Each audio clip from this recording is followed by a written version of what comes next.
Live from the 607, it's the Ocho Duro Parlay Hour, where we're talking everything movies, TV, comics, and entertainment. Join in the conversation on social media with the hashtag ODPH, because here we go.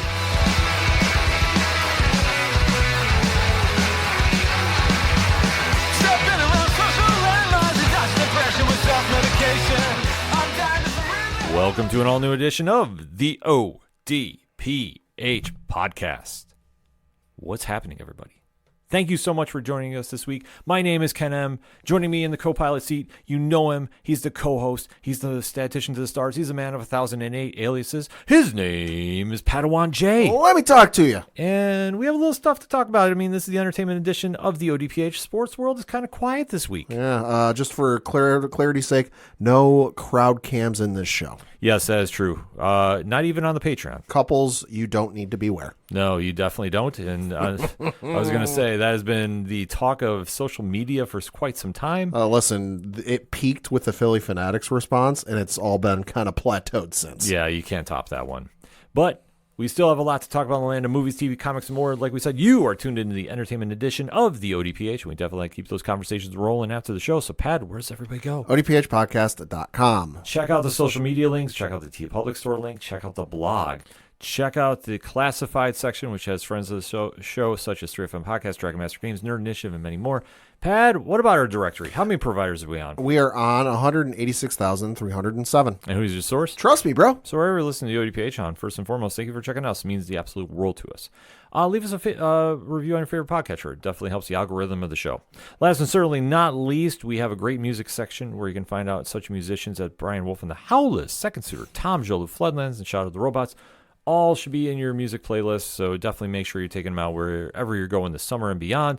And if it's anything else I might have forgotten, because, hey, we talk a lot here at the ODPH, you can always find it at odphpodcast.com. And if you're still using social media hashtags, why not use the hashtag ODPHpod?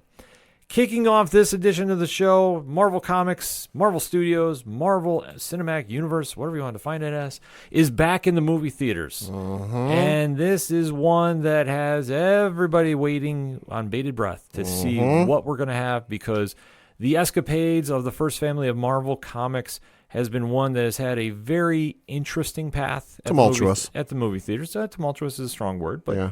I mean, ever since we have seen Reed, Sue, Johnny, and Ben fight the good fight on the big screen, it has been a very roller coaster ride. And last we saw him in 2015, we try not talking about that. Ugh.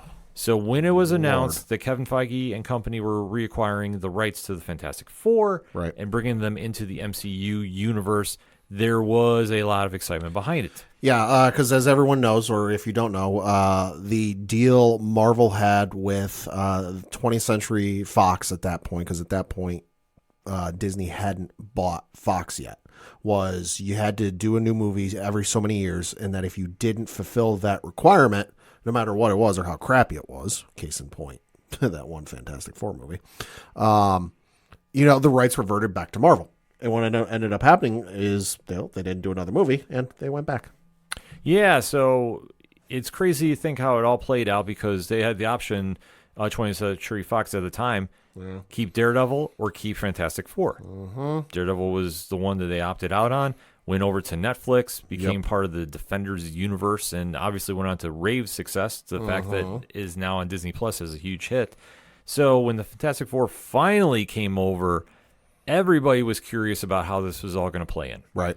And with the casting they did, I mean, Pad, let's read through it. When we talk about the casting, this is one that definitely fans were excited about, and I think they nailed who they should have for the roles. Yeah, this was one that certainly, when the film got announced that it was in development, the casting became the most anticipated thing I can remember in recent memory. I can't remember anything being more, excited and anticipated for. So the casting is as follows. Playing the role of Reed Richards and Mr. Fantastic, Pedro Pascal, who's adding yet another franchise Infinity Stone to his gauntlet. He's everywhere. He really is. Playing the role of the Invisible Woman, a.k.a. Sue Storm, Vanessa Kirby. Playing the role of The Thing, a.k.a. Ben Grimm, Ebon Moss-Bachrach, and then playing the role of Johnny Storm, a.k.a. the Human Torch, Joseph Quinn. And of course, we'd be remiss if we didn't mention, Galactus is going to be in this one too, along with Ralph Ensign is playing Galactus, and then Julia Garner is playing Shalabal, a.k.a. the Silver Surfer. Well, especially with the take that they're going with for this film. And that is a very retro, very Stan Lee and Jack Kirby-esque picture. Yeah.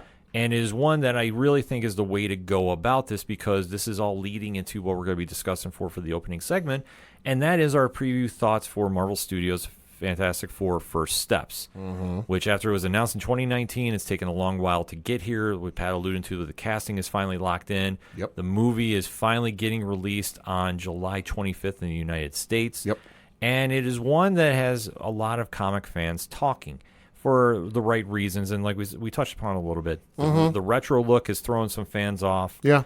What to expect out of this team, because obviously we've had some bad movies in the past. Yeah. We can't lie about it. Not sugarcoating it. But we've had some bad ones in the past that I think have really kind of soured the taste in a lot of pop culture fans' mouths.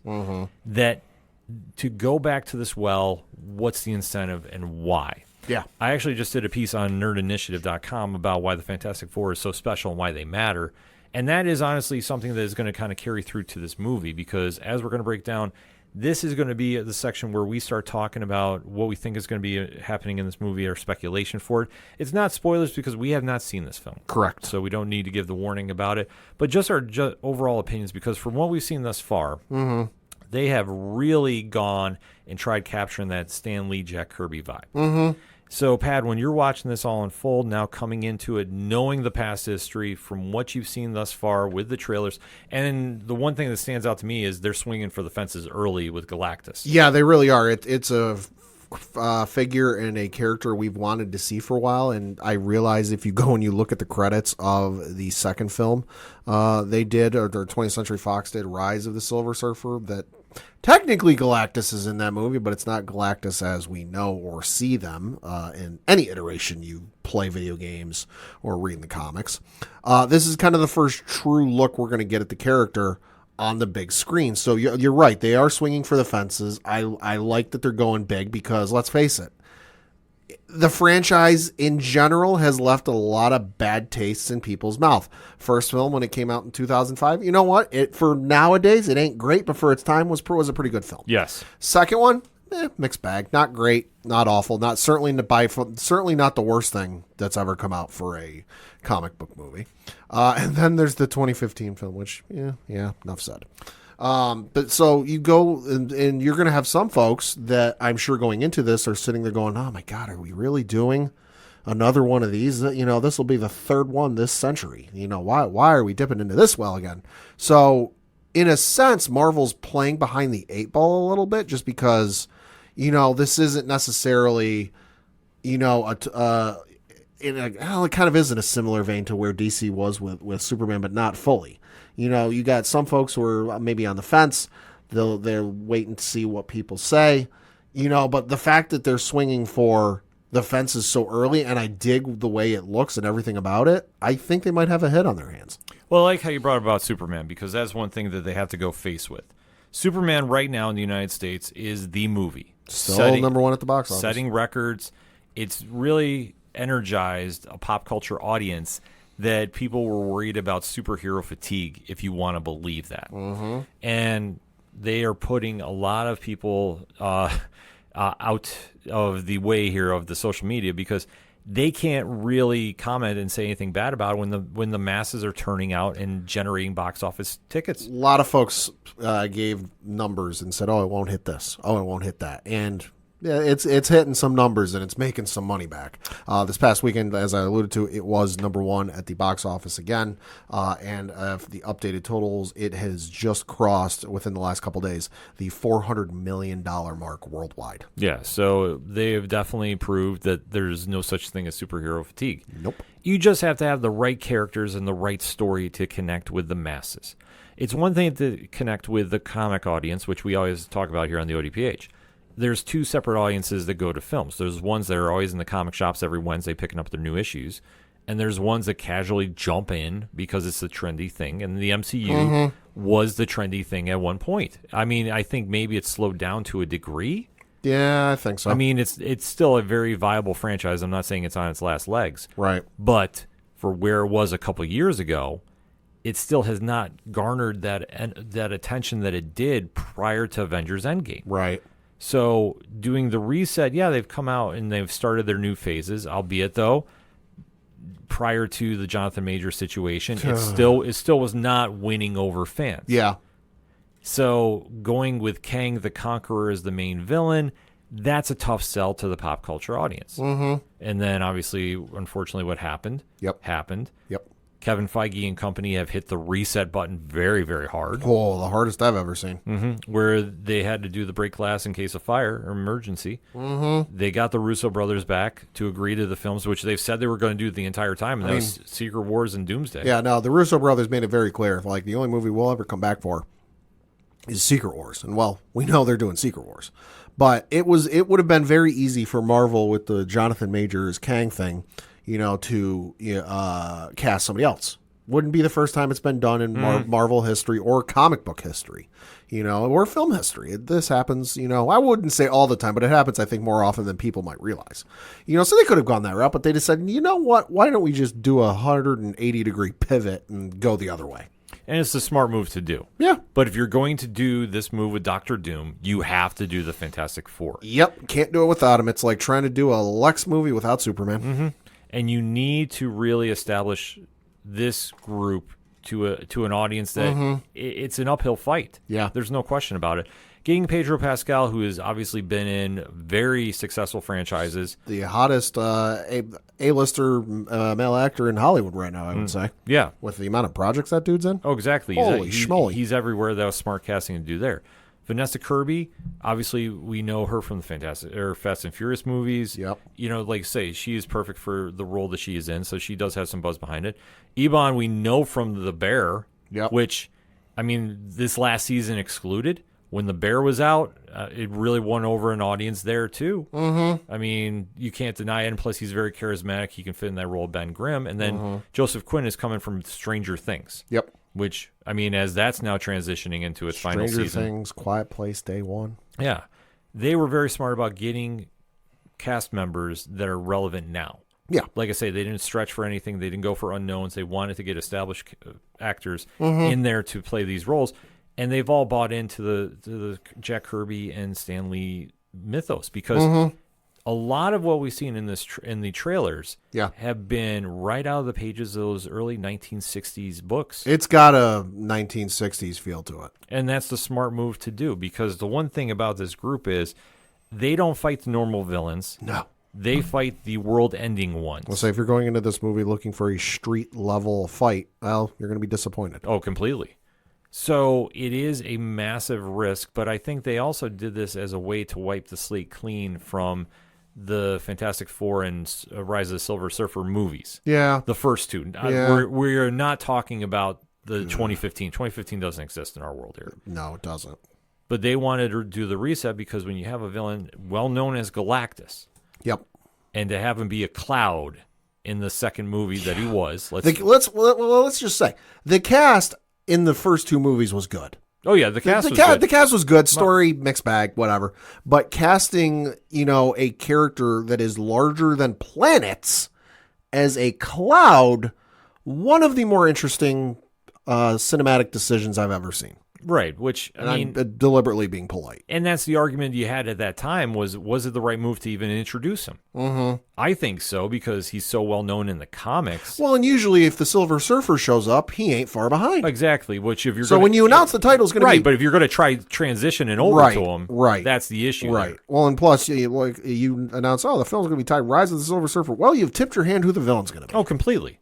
Which I don't think they were prepared to do. No. And that's the problem with that franchise is I think they wanted to hit the ground running because obviously comic book movies were very, very successful to see those first renditions come out. Well, that was also around the time X-Men 3 came out. Exactly. So the powers that be at 20th Century Fox they were making some choices. Yeah, they were definitely making a lot of choices, but I think this is where Kevin Feige took the time to really sit down and focus on what makes this team work. Mm-hmm. And we have heard about other castings involved. Most recently, the John Malkovich character was removed from the film. Yeah.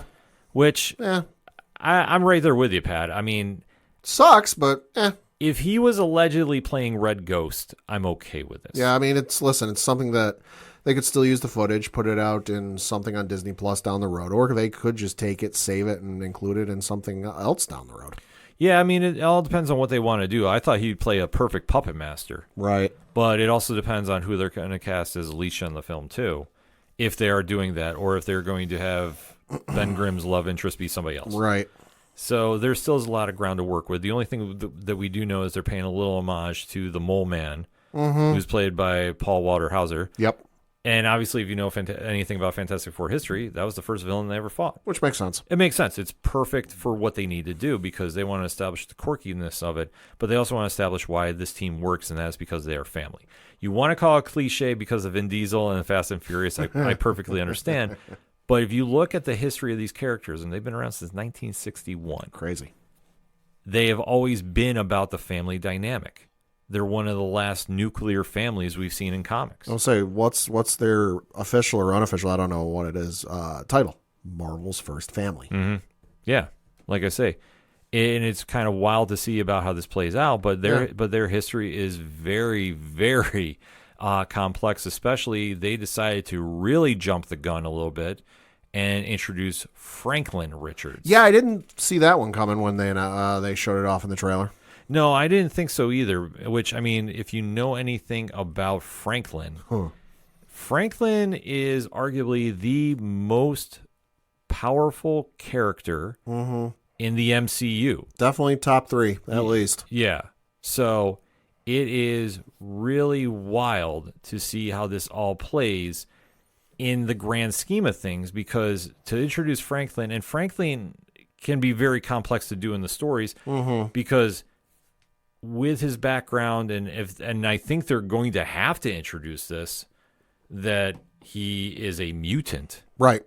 Well, they can, because the thing that's been pretty well established, and I get why they're doing it, because, you know, I'll get to why they're doing it in a moment. But the thing we do know with this film, or at least part of this film, is it's taking place in a parallel universe or a separate universe. It's not in the main timeline, the main, you know, whatever that we've come to know for however many films at this point. Which makes sense to a degree, because you think of everything that's happened in these films up to this point. And if you know anything about the Fantastic Four, or hell, even Reed Richards alone, with some of the stuff they've gone through, especially what happened in New York in the first Avengers movie, he would have been on the front lines. Oh, yeah. You know, the 5 years in between what happened at the end of Infinity War and then what took place in Endgame, oh, he'd have been trying to figure that out the second he got the opportunity to. So you've got to figure out a way to bring these folks in. So doing a parallel universe works, and ergo you can also do, hey, there are mutants here. Mm-hmm. Oh, yeah, so they can definitely kind of plug and play as they need to. But especially about introducing Franklin, which I have a theory about why they might have introduced him. Okay. So bear with me on this. Okay. And we did say, folks, we're going to be talking possible theories in this. Yeah. Because I have not read anything. No, the only thing I've read is the Rotten Tomatoes score.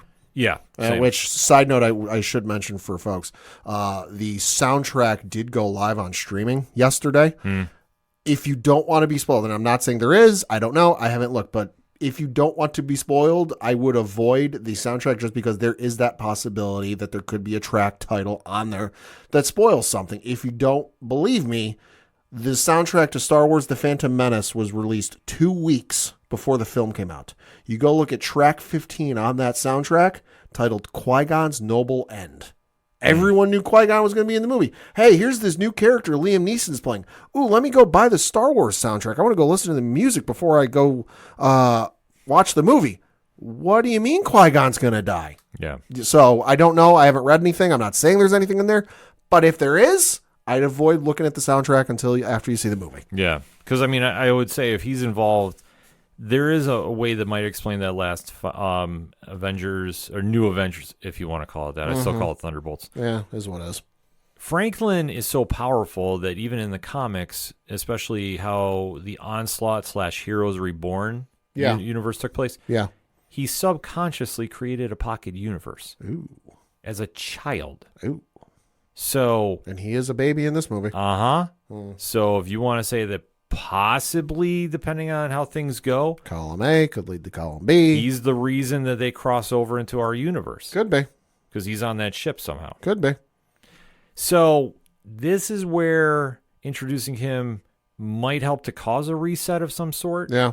But see, I always kind of figured maybe this is just the simplest, explanation was something Galactus did, or just like things reached such a critical mass with the universe they're in that they're like, we gotta go, like there's no saving it, and we tried, so we gotta hit the exit stage left, as the saying goes. But the Franklin one would make a lot of sense. Yeah, that's where I think if it comes through there, it's one that you can kind of go, okay, if they want to play this route, they can play this route. Mm-hmm. But with Galactus, yeah, I mean, you never know what's going to happen. I mean, I personally think he's going to destroy their world and they escape. And then somehow it's going to get blamed on who they see when they wind up landing. Right.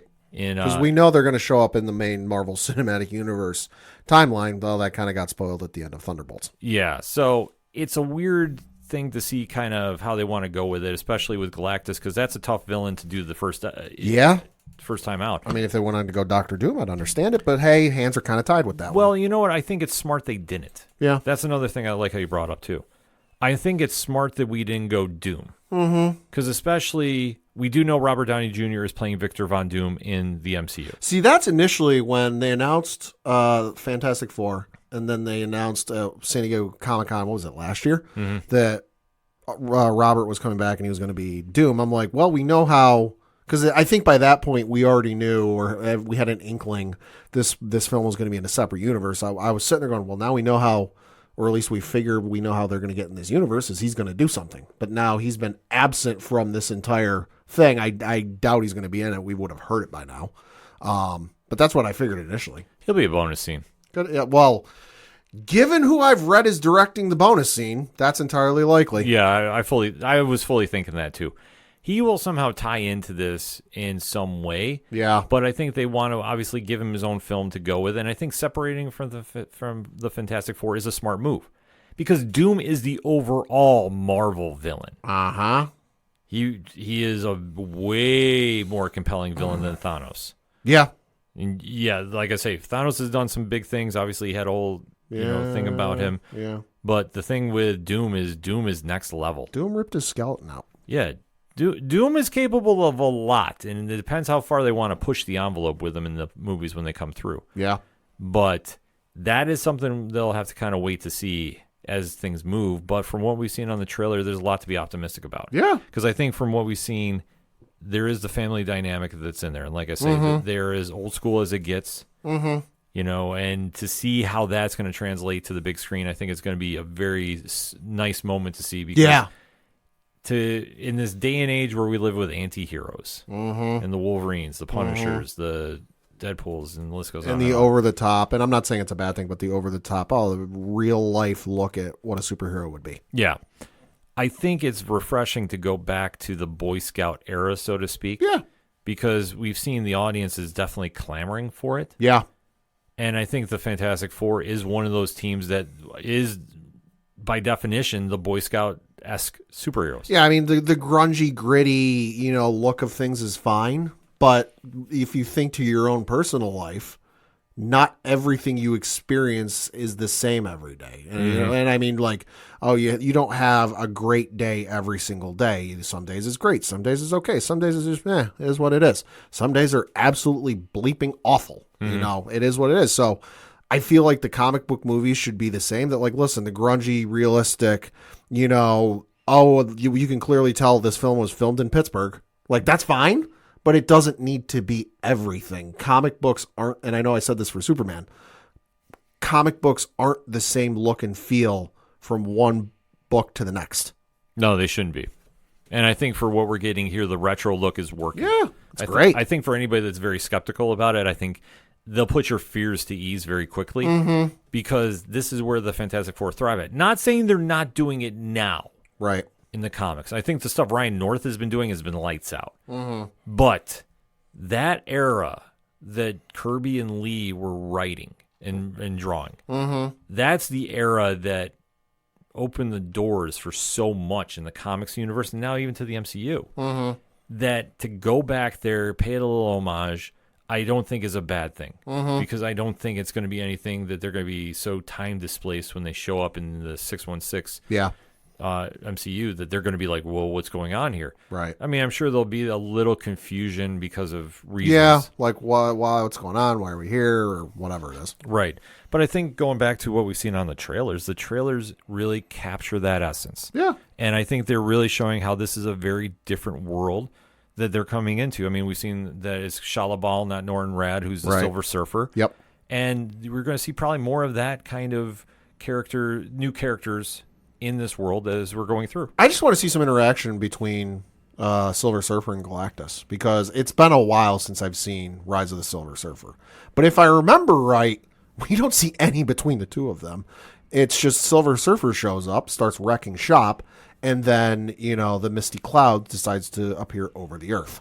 Yeah, I think you're going to see that. But the only thing I'm very curious is how they're going to explain, if they do explain Silver Surfer siding with humanity. Yeah. That's going to be something I'm going to be very interested to see how they play. I think they'll borrow from the comics too. I'm just not sure who's going to be there, because as far as we know, Alicia Masters is not cast in the film. Right.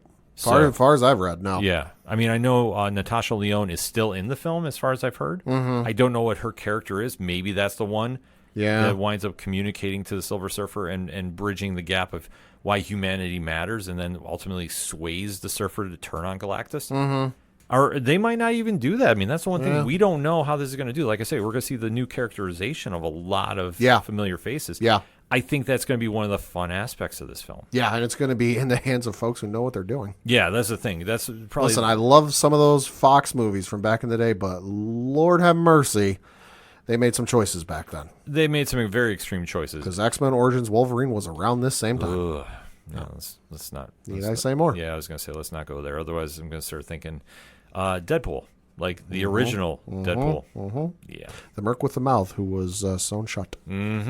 YPad? Reasons.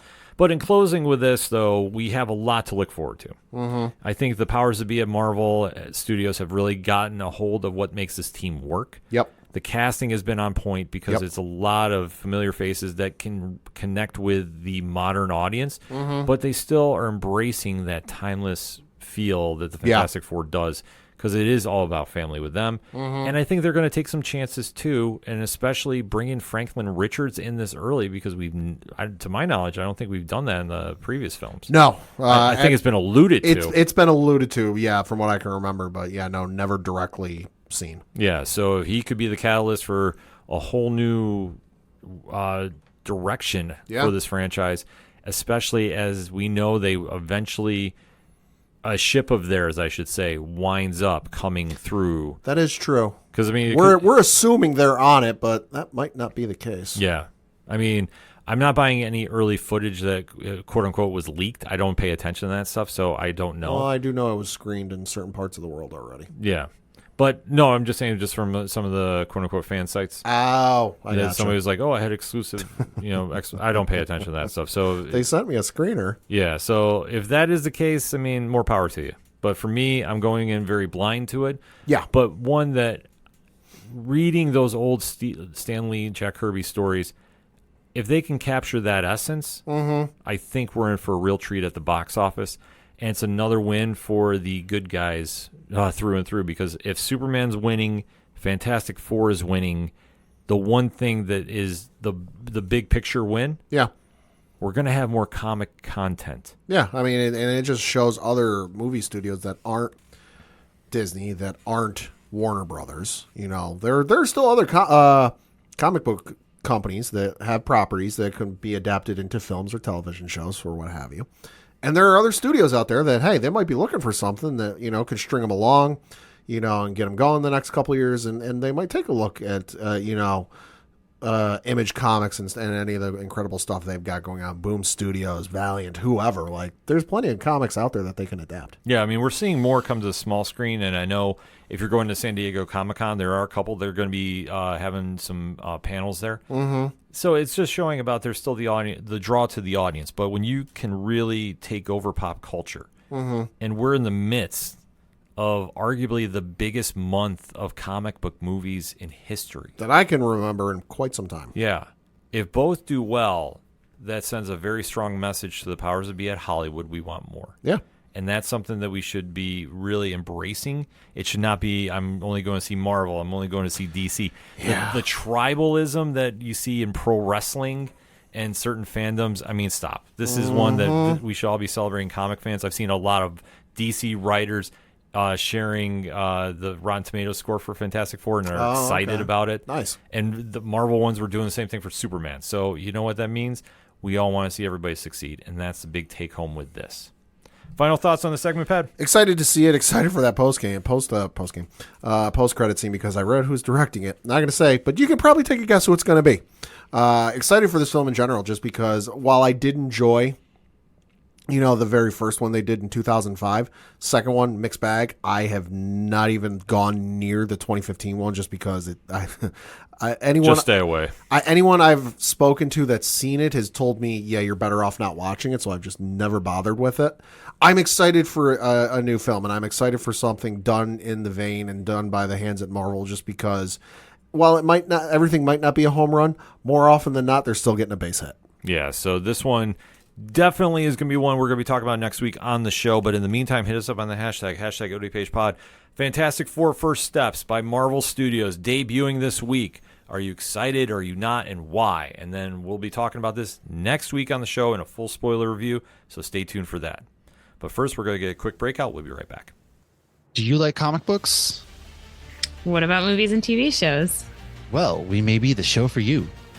We're Hops Geek News, a weekly podcast that discusses comics, movies, and TV shows while featuring a beer of the week.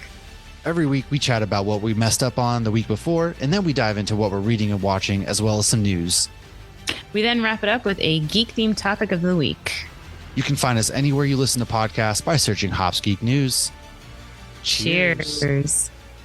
The content you are listening to is part of the Nerd Initiative Podcast Network. For more info about the home of pop culture positivity, be sure to check out nerdinitiative.com.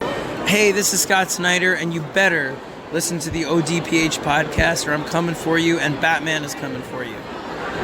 Coming back for the final segment on this edition of the ODPH podcast. Pat, what you got? Got a couple things to talk about, first of which is some local minute for the sports, and looking at the standings for Double-A baseball in the Eastern League. Binghamton Rumble Ponies still in first place. Let's ride. Sitting on first place with a record of 59 wins, 30 losses. They're ahead of the Hartford Yard Goats, the Colorado Rockies affiliate, who are 11 and a half games behind them. Tied for second place is the Somerset Patriots, who are the New York Yankees affiliate. They are also 11 and a half games behind first place. Then you've got the Portland Sea Dogs, the Boston Red Sox affiliate, coming up next. They are 16 and a half games back. Then you've got the Reading Fightin' Phils, who are, if you couldn't tell, the Phillies affiliate. They are 23 games back. And then you've got the New Hampshire Fisher Cats, who are the Toronto Blue Jays affiliate. They are 23 and a half games back. Looking at the schedule from this past weekend, it was a bit of an odd weekend because, well, the Rumble Ponies only played 3 games. They were on the road in New Hampshire for said games. They had the game on Friday where they won 3-1. Lost on Saturday 11-6. Came back on Sunday and won by the final score of 12-9. They are on the road again this week. This week they are playing the Reading Fightin' Phils. They lost the game on Tuesday by the final score of 6-3. They've got a game on Wednesday, Thursday, and Friday at 7 o'clock Eastern. Game on Saturday at 6:45 p.m. Eastern, and then a game on Sunday at 5:15 p.m. Eastern. They do return home the week after, so this would be the first game is on the 29th for a home series against Harrisburg. So for more tickets, information, all that good stuff, bingrp.com. They're going to talk a little bit of entertainment news because there was some stuff that broke while we were away from the last episode. First of which is some Netflix news, and it was announced that there is a live-action Captain Planet and the Planeteers series set for Netflix. Okay. No word if Don Cheadle is involved yet. If you know, you know, but I feel he should at least get a cameo. I agree. For the meme. I agree. The article on Variety does read, quote, Captain Planet and the Planeteers, an animated TBS series from the 90s about an environmentalist superhero, is being adapted into a live-action series at Netflix with Greg Berlanti and Leonardo DiCaprio as executive producers. Interesting pairing. Netflix declined to comment on the adaptation, though Variety has confirmed the news with sources. Tara Hernandez, best known for creating Mrs. Davis on Peacock and writing on The Big Bang Theory and Young Sheldon, is writing the Captain Planet series. Executive producers include Berlanti, Shara Shetter, and Lee London Redman via Berlanti Productions, and DiCaprio and Jennifer Davison via Appian Way. Warner Brothers Television, where Berlanti Productions is under an overall deal, is the studio. The 1990s era Captain Planet cartoon, Captain Planet and the Planeteers, and The New Adventures of Captain Planet were produced by DIC Entertainment and Hanna-Barbera and aired on TBS and in syndication from 1990 to 1996. The character was the brainchild of Barbara Pyle and Turner founder Ted Turner, who wanted to address environmental issues and attract young viewers by placing those themes inside the story of superheroes and villains. That show featured voice actors including Ed Asner, Whoopi Goldberg, and LeVar Burton. Captain Planet has been in development as a live-action adaptation in many forms over the years. Glenn Powell has previously been writing a Captain Planet movie for DiCaprio, first revealed in 2018 and as recently as 2023. He told reporters that his subversive and fun and dark and irreverent take was still in development. In 2011, Transformers film franchise producers Don Murphy and Susan Montford pacted with Cartoon Network to develop a live-action feature based on the character. According to the Captain Planet Foundation, quote, in the show, Gaia, the spirit of Earth, assembles a team of 5 young Planeteers from nations around the world who can summon Captain Planet to help them solve ecological and other global problems by their powers combined. The show is widely acclaimed for its treatment difficult issues such as pollution, poaching, deforestation, as well as more social issues including drug addiction, HIV, AIDS, and bullying in a way that educated, entertained, but also activated its young audience, close quote. So this is one I'm super excited about. I grew up on Captain Planet, loved watching that show on television, got super excited when I eventually got Boomerang on my cable package and discovered on Earth Day every year for a couple of years, they would run a 24-hour Captain Planet marathon on Boomerang. Sadly, they don't do that anymore. You can still find and purchase the episodes on, I know, Apple TV because, hey, I bought the first season. It's a fantastic show, still holds up. Animation's a little dated, but you get that with all the shows once you go back far enough. And I will say this, it's interesting to watch that show back now because when they were developing the show, it wasn't Russia, it was the Soviet Union. So you go back and watch the show and they're still calling it the Soviet Union. So it's just one of those things that date a show, but it's fun to watch. And like I said, super excited for this. I don't know who they're going to cast, but boy, I can't wait. What they should do is contact David Pepose. And make sure that they borrow from his series he's currently writing at Dynamite. Yeah. Which ironically, issue number 2 is coming out tomorrow. But like I say, that's the way you want to do it. Captain Planet's it's a cult hero. Yeah. So I could definitely understand where they're going with it. We'll be definitely keeping an eye on that as more news is coming about casting and such. But to see it come back, it makes sense because a lot of those 90s cartoons are coming back into vogue. Do SWAT Cats next. Yeah. If you know, you know. Yeah. Greatest theme song I've heard in quite some time. It's up there. Then you've got another bit of Netflix news in that they finally announced the live action adaptation of Assassin's Creed. So the article from Hollywood Reporter reads, quote, it's been nearly 5 years in the making, but the live-action Assassin's Creed Netflix series at Netflix is finally greenlit with Roberto Patino, Westworld's Sons of Anarchy, and David Weiner, Halo and The Killing, as show creators, showrunners, and executive producers, the Hollywood Reporter has learned. The blockbuster Assassin's Creed gaming franchise from French video game publisher Ubisoft first launched in 2007. The games have gone on to sell more than 230 million copies worldwide. Assassin's Creed jumped from consoles to the big screen in 2016 via 20th Century Fox. The movie version made $240 million at the worldwide box office. The Netflix series logline reads, Assassin's Creed is a high-octane thriller centered on the secret war between two shadowy factions, one set on determining mankind's future through the control and manipulation, while the other fights to preserve free will. The series follows its characters across pivotal historical events as they battle to shape humanity's destiny. The Assassin's Creed TV show follows other gaming adaptations at Netflix like Castlevania, Arcane, Cyberpunk, Edge Runners, and the upcoming Splinter Cell Deathwatch, close quote. Well, first and foremost, if Will Ospreay's not part of this, I don't want it. Will Ospreay, and also I would say Cody Bellinger. Cody Bellinger was in, I want to say it was Assassin's Creed Valhalla. I could be wrong. Okay. This is one, though, I got high expectations for just because I've played almost everyone. I say almost because I haven't played the most recent one. Huge fan of the franchise, some more so than others. But I feel, and everyone's going to say, oh, they got to do Ezio. Oh, they got to do Connor. They got to do this. No. If they're smart, they don't go near any of the stories from the video games. Okay. You can borrow elements, I would say. You can even maybe borrow some story portions from said games, but don't recreate the video game stories on the big screen because it will not live up to expectations.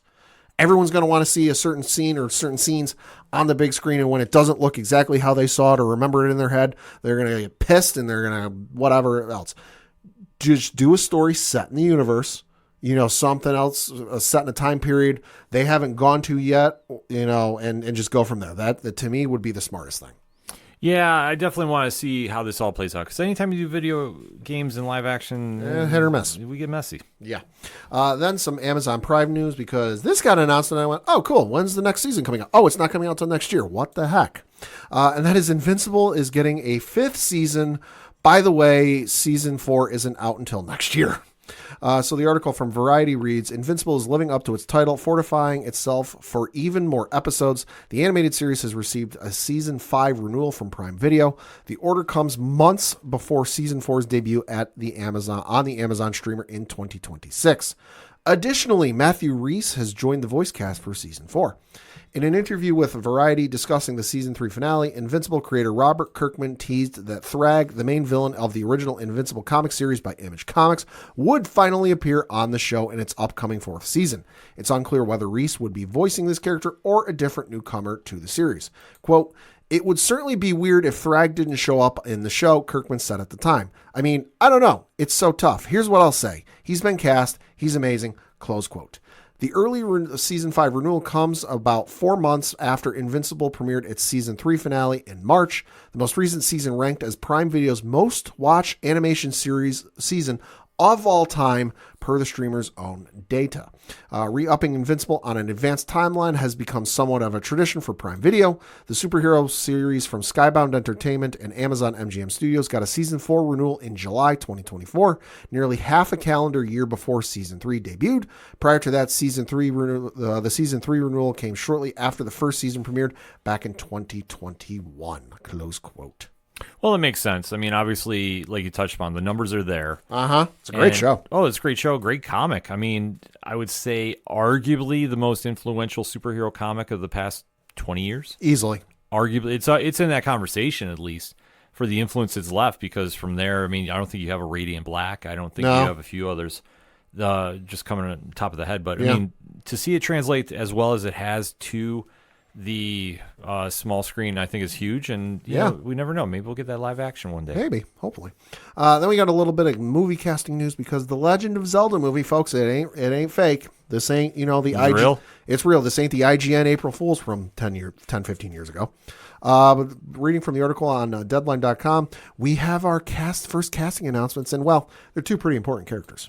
The article reads, quote, after a long search, Sony and Nintendo's live-action Legend of Zelda movie has found its leads in a pair of up-and-comers. Bo Bragason will be playing Zelda, and Benjamin Evan Ainsworth will be Link.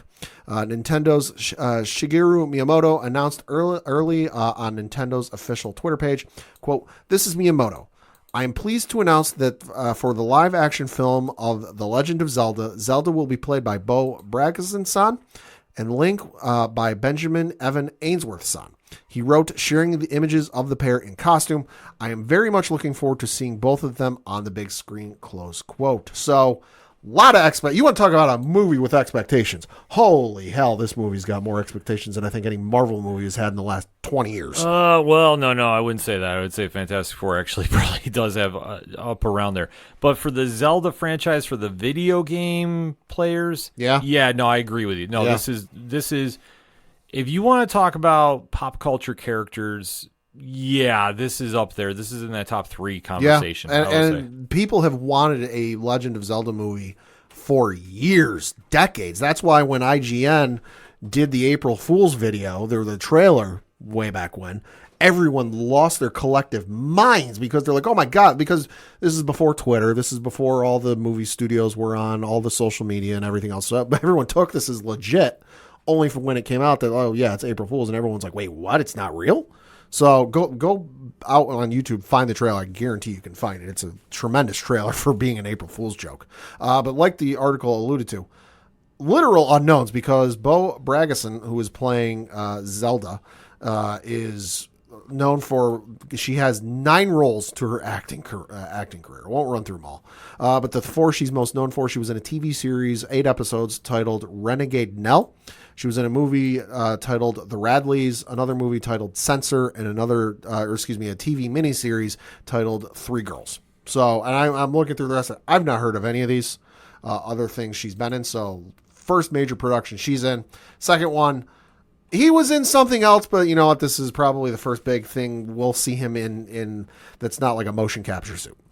So that would be for Benjamin Evan Ainsworth, who also has 9 acting credits to his career. While the 4 he's known for, well, one of them listed is The Legend of Zelda film. He will be playing Link. He was on 52 episodes of a CBC series called Son of a Critch.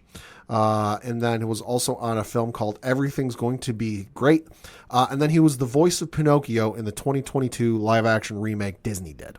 So he was in that, but other than that, ain't much else he has been in thus far. So should be interesting to see it play out. Yeah, definitely will be interesting to see how it goes. But like I say, with this much hype around it, I mean, it's smart that they went for unknowns. Mm-hmm. Because I think if they went for anybody established, yeah. And let's say hypothetically, it's bad, like Halle Berry, Catwoman bad. Oh, Lord have mercy. Like this could be detrimental to the franchise. So, but I agree with you. I think they played it safe. So we'll have to see when this all goes into full production. But you know what? I think it's smart play thus far. Yeah. Then we got a little bit of Marvel news from the one and only some dude named Kevin Feige. Oh, yeah. I don't know if you've heard it. I'm not going to read through the whole thing, but I'm going to hit some of the bullet points, the more important points. Okay. We do know who's going to be directing the upcoming X-Men film. That is Jake Schreier, who did the Thunderbolts film. He is he's signed on. Kevin Feige said, quote, "It's all starting now. Script is underway." He did talk a little bit about the Blade film and why there's been 4 versions of Blade. He did say, quote, "We didn't just want to put a leather outfit on him and have him start killing vampires." Which, okay, I get that.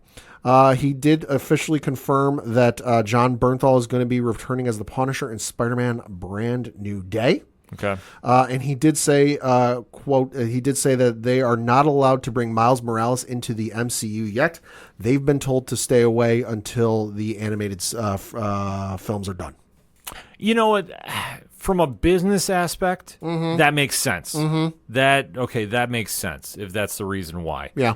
Unfortunately, Spider-Verse was pushed back a couple weeks. Yep. Want to stress it's only weeks. Oh, my God. The sky's falling. Yeah, I saw the social reaction to it, and then I did the math for it. I'm like, no, it's only 3 weeks because they want to get kids coming out of school. Some states, other ones here stateside will be out for like a month already. Yeah, so it's not the end of the world as everybody. Plus, it could just be a case of like, and I don't know where they are production wise. If they've got a couple actors or actresses who still need to record lines, but they can't get them in because of scheduling conflicts, that'll do it. Yeah, I mean, the one thing they can do is take their time with this. I understand it's a frustrating wait as a fan. Oh, yeah. But for what they've done in 2 films, yeah, they want to make sure they nail the landing. So it makes perfect sense to me. And then, obviously, it buys Marvel Studios more time before they decide what they want to do with Miles. But, I mean, Miles is coming. It's not like they said he's never showing up. Yeah. And then the other bit of news, which I think everyone figured out, but, hey, got official announcement from Kevin Feige. And that is, once Secret Wars is over, it is going to conclude the multiverse saga, but it's going to be a reset for the entire MCU, including a new cast for the X-Men films. So that figures why, hey, we haven't really seen anybody newly cast for the X-Men films, and they've just been running with the ones from 20th Century Fox. Well, yeah, it does. I mean, if Secret Wars, which, I mean, it does make sense. It's a perfect reset crossover. So I get that aspect. If they want to do it, sure. It's just I'm very curious, though, if they're going to go Ultimates route. Like, I'm saying, or The early 2000s iteration. yeah, the early 2000s, Not the current run. Yeah, not that team per se. Right. 'Cause, Oh, boy. yeah, Oh. yeah. That's If you have Marvel Unlimited, go read the run. yeah. Enough said. Tell there. us what you think. Yeah, enough said there. Yeah, but like that's where I'm kind of going with. Like they would just do a reset in that vein. Maybe. So maybe that's the case. I love the Spider-Man run, so if you want to go that route. Oh yeah, if you want to go absolutely. if you want to go Ultimate Spider-Man, Give me Ultimate Green Goblin. Yeah, you don't do any wrong with that series. Ultimate Green Goblin is my favorite iteration of Green Goblin. Yeah. So you could definitely, if you want to play it that route, you go that route. Yeah, you could do it. It just depends on what they want to do with everything else. But if they Yeah. want to reset the mutant thing, I get it. Yeah. Well, and I think the other thing too is if eventually they want to recast some of these roles that, the actors or actresses just don't want to do them anymore, or in some cases they're dead, because as we've seen in this universe, you don't really come back. You might reappear as a ghost or a spectral figure in the case of Killmonger. Yeah, you mean the characters are dead. Yeah, the characters are dead. But when it comes to, Tony Stark dead, yes, we're seeing Robert Downey Jr. come back, but thus far he's playing Doctor Doom. We don't know what the ins and the outs of it are. Steve Rogers, who knows? We haven't seen or heard any mention of him since the end of Endgame. I feel like they want to go back and they might want to not necessarily retell some of these stories, but be able to go and do some of other seminal stories with those characters and not be tied up. Well, we got to figure out how to bring the character back from the dead because, we killed it off, 4 or 5 movies ago. Well, I think it also deals with one gripe we've heard concerning the MCU. They kill everyone off. Well, no, not just that. Oh. They sign everybody to those long-term film deals. Well, they did. I don't think they do anymore. Right, but that was the problem. That was turning away. We always remember Emily Blunt didn't want to do that. Yeah, that that's was true. That was holding her from Sue Storm for forever and a day. Yeah, that's true. So if they want to do the reset, they might go for shorter terms, like maybe 3 to 5 instead of the 10. Or a per thing basis. Yeah, so if they want an out, they can definitely swap it out and not be tied to it per se. I mean, it's the gift and the curse about having characters that are actors that take that role for 10 years or whatever, the 10 films. Yeah. So maybe they're just redoing the business franchise because, I mean, like we touched upon, the MCU has kind of cooled to a degree. Yeah, no, it has. So they oversaturated the market a little bit. Right, because they were trying to rush everything at once. But then when you're trying to force in characters that don't make sense into team ups and such, then you can pull that off in the comics and it's more accepted. Yeah. But in the films, because fans know, okay, they only have so many films they can work with and X, Y, Z. Right.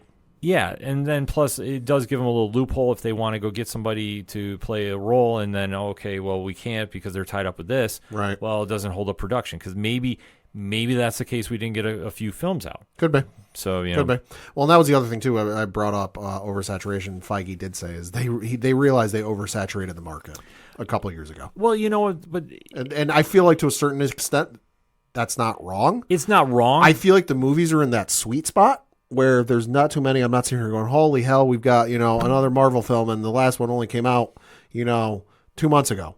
I feel like the movies have been in that sweet spot for a couple of years now where you're only getting a couple a year. That's fine. Mm-hmm. But the television shows, I will say, as much as I've enjoyed them, it's been way too quick and way too many. Well, the issue there was at the time when it was shut down because of COVID. Right.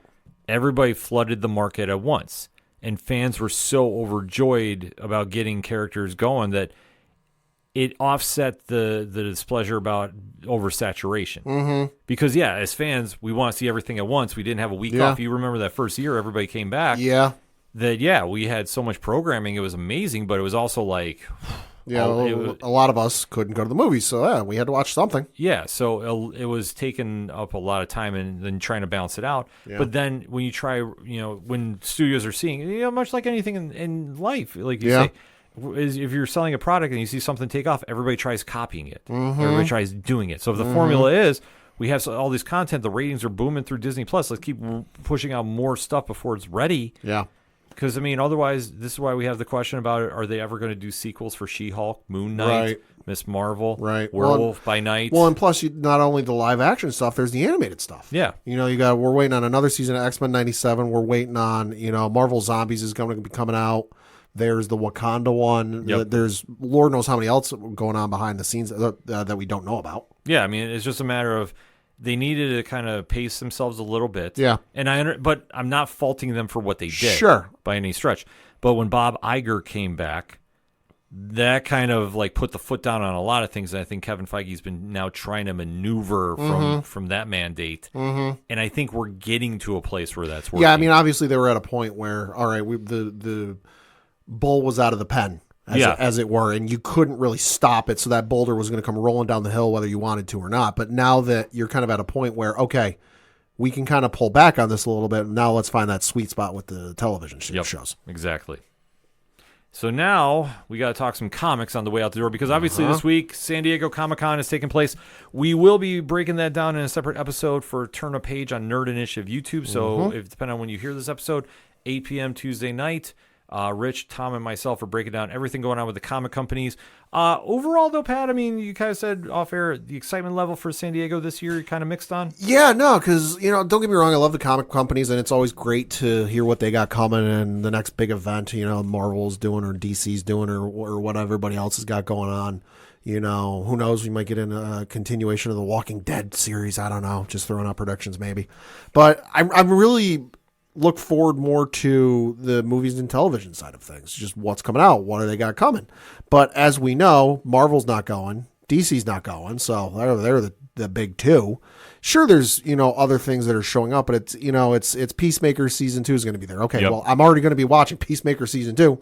I will argue that opening theme song for season 1 is one of the best ones of this century. I'm already going to be watching that. The Predator thing is going to be coming out. Okay, I'm on the fence. I might watch that. I might not. I don't know. You got Alien Earth, which, okay, that's already, I already know that's coming. I already know that's going to be a thing. I prefer it when it's like, hey, we got this project coming out from this franchise you haven't heard about in a couple of years. I'm like, oh, I'm excited for that. Yeah. This year, I will say kind of just without spoiling too much what we're going to deep dive into, because like I said, that'll be on a separate episode here on the ODPH network. This year, without the Marvel and DC heavy television/film influence, it is a return to basics. Yep. And I'm not mad about it. It's not a bad thing. It's not a bad thing, because 2 years ago, I loved the fact it was all comic news. Because at the end of the day, comics are what is the foundation for those shows and those projects. And I think for what we're seeing is this year, Marvel is playing it very close to the chest, but they're going in with a film that's out at the theaters. Mm-hmm. So trust me, there will be a presence of some sort there. I know CB Sobalski is doing one of his, it's the Marvel Fanfare show. Oh, yeah. We're the surprise guest. Yeah. I will say this, I'm not doubting it would be a member of the Fantastic Four cast. Mm-hmm. I would have to guess. Maybe an RDJ, possibly. Yeah, could be. Depending on how it all spins out, because if I'm not mistaken, that panel is Saturday. Could be a couple folks who have written Fantastic Four comics over the years. Well, like I say, that's one thing about that panel. You never know. Yeah. In New York, when he's done New York Fanfare, the last couple of years have been Charlie Cox and Vincent D'Onofrio. Right. So it's not to say that, it's going to be a crazy surprise, but I would say this. With that movie being out, I'm not doubting Marvel's coming with a big presence for it, as they should be celebrating. But same thing with DC. DC is definitely coming in with a lot of momentum, especially on the comic side of things too. Yeah. So it's going to be a big bucket to win. I'm excited to talk about it and when it's going down. And obviously stay tuned to Nerd Initiative and ODPH social medias. Because trust me, we'll be sharing as much information coming out. Because I have a feeling we're going to have a lot of big comic news. I mean, listen, the maker will be at San Diego Comic-Con for the very first time. George Lucas. Yeah, that's true. George Lucas is making his first visit to San Diego Comic-Con. He's doing a panel. It'll be him, Guillermo del Toro, and then Doug Chiang, who was the artist and did a lot of the production design for the prequel films, on a panel that will be moderated by Queen Latifah. Of course, the Grammy, Emmy, and Golden Globe winning actress. That's got to be Hall H. Probably, but they will be talking, this is from an article on HollywoodReporter.com, quote, a panel that will explore the power of illustrated story and offer a sneak peek at the new Lucas Museum of Narrative Art. But George Lucas is going to San Diego Comic-Con. Yeah, that is a big deal. Uh-huh. So we'll have to wait to see. Like I say, there's going to be a lot. Yeah, that is in Hall H. It's on. I was going to say, Sunday. if he's showing up, they're doing Hall H. Because Hall H has been relatively, I don't want to say quiet, but you're not having that Marvel Studios anticipation. Well, and it's ironic because almost 5 decades ago, so almost 50 years ago, Star Wars made one of its earliest, if not its first, public appearance at San Diego Comic-Con. Yeah, so it makes sense to bring it full circle. Yeah. But there'll be a lot to discuss about that. But before we get there, there is a new comic book day coming up. So, Pad, what you picking up this week? Going to recommend the 2 issues I reviewed for Nerd Initiative this week. The first is Star Wars Dr. Aphra Chaos Agent, issue number 2 from Cherish Chen. You've got Gabriel Guzman on artwork for this. And a description of this is Dr. Aphra and Luke Skywalker together again on the distant world of Aragu. Luke Skywalker and Dr. Aphra track down a valuable artifact, and an unstable underworld collector has a different plan for them. Will the New Republic's newest agent betray her Jedi friend for a chance at the prize? Great issue. If you love Star Wars, you're definitely going to love this one. And it's one that you don't need to necessarily have kept up on 100 different things. You can jump into this one and be perfectly fine with. The other one is Amazing Spider-Man, issue number 8 from Joe Kelly. You've got John Romita Jr. is the artist on this. He also does the cover work. And boy, oh boy, this issue. Description is Time to Die, Spider-Man. The city watches as Spider-Man takes the worst beating of his life. What can Spider-Man do to rally? There must be something, close quote. This is about as classic a Spider-Man story as you can get. You're going to love this one. And the ending, I'm interested to see where this goes. All I'm going to say. The villain's Hellgate, right? The villain is indeed Hellgate. Okay, so that's the new one that they were hyping up when that was coming out. The only thing I will say about it is Hellgate opens up a can of you-know-what on him. So they ain't exaggerating when he's taking a beating in this issue. I will say this: from what I read the entire first arc with Pepe Larraz on the art, and it's amazing. This is a true back to business. If you were turned off for whatever reason because of prior runs of Amazing Spider-Man, which I would understand. Yeah, this is such a great return to form. Yeah, it's fantastic. Fully agree. I got to catch up on the past couple issues. I'm definitely checking this one out tomorrow as well. On my side of things, I'll kind of keep it a little short and brief. DC has a big week going on. So there's a series that's out, Pat. I think you would enjoy this. I think I mentioned this before. It's a new history of the DC universe. Oh, yeah. So Mark Waid's literally walking everybody through the history of the DC Comics universe. So this is one that if you ever want to get somebody into DC, I strongly recommend you give them this book. The first issue is great. It was a perfect timeline. It'll walk you through where you need to go. Right. Because the DC timeline is messy. I was going to say the same thing. It's completely messy. So the fact Mark Waid is cleaning it up a little bit, explaining who's where and why, I really enjoy it. Then Justice League Unlimited is coming out. So this is the fallout from the We Are Yesterday storyline. They just wrapped up that big crossover. And obviously it's Mark Waid, Dan Mora. You go pick it up. Enough said. Speaking of Dan Mora, he's also kicking off the new arc on Superman with Joshua Williamson. Hey. Pat, I'm just going to show you the cover as soon as it can pop up here. Oh, Lord. Yeah, Legion of Darkseid. Yeah, that ain't good. That is the cover. So anytime Darkseid shows up, it's not good. Well, if you're familiar with what's going on in the Absolute Universe, that's kind of a very, very, very huge statement, and I'll just leave it at that.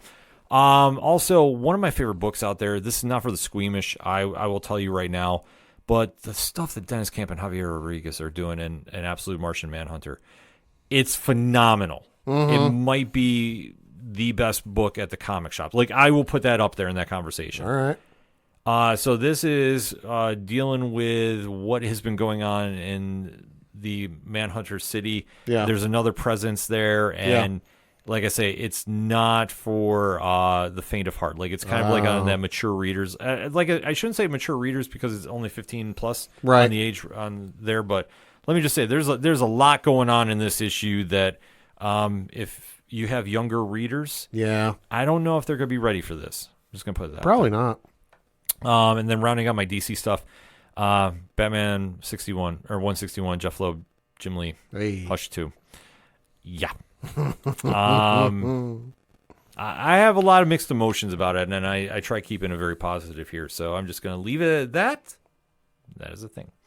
And then rounding out Skybound Entertainment, Image Comics, Void Rivals number 21. So a lot of things happening in the Energon universe. And then there's a new book that is out by Joseph Illidge in the Spawn universe. Okay. It's called Bloodletter.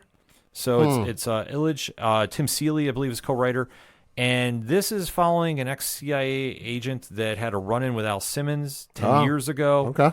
And let's say it didn't go well. And the first issue, well, you find out that where she was then is not where she is now. And there's a lot of crazy changes going on. So if you're into the Spawn universe over at Image, this is going to be one you definitely should check out. Like I said, issue 1 came out last month. I thought it was very solid. And issue number 2, if you're very versed in the Spawn landscape, I think you'll have a stronger payout with this one. But even if you're not, there's still a lot going on with this character that I think is very interesting. So you want to check that out. And then for anything else that you want to check out at the comic shops, Nerd Initiative has got you covered with, I believe, 35 reviews written this week, if I'm not mistaken, and then countless ones on video starting at 9 a.m. Eastern Standard Time on nerdinitiative.com, and then starting at noon on the YouTube channel, because nobody covers New Comic Book Day quite like Nerd Initiative. That said, for anything and everything that is the ODPH, you can find it at odphpodcast.com. That's it for this week. So for the one and only Padawan J, Fuck the Astros. I'm your host, Ken M. Thank you as always for listening to the ODPH podcast. See you next time.